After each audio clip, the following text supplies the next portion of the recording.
Weird.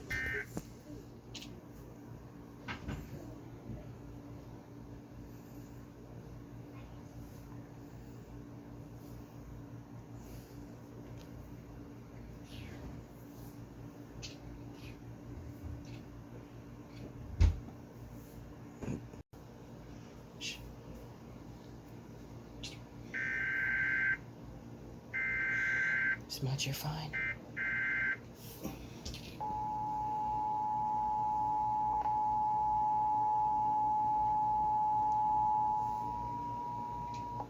The National Weather Service in Milwaukee-Sullivan has issued a Turn severe this up a bit. thunderstorm warning for southeastern Lafayette County in south-central Wisconsin, Greene County in south-central Wisconsin until 2 p.m. At 1:15 p.m., severe thunderstorms were located along a line extending from near Blanchardville to near Winslow, moving east at 40 miles an hour. Hazard, 60 miles an hour wind gusts and penny-size hail.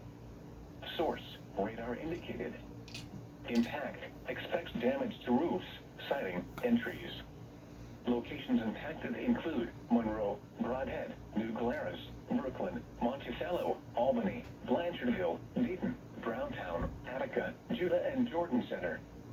For your protection, move to an interior room on the lowest floor of a building.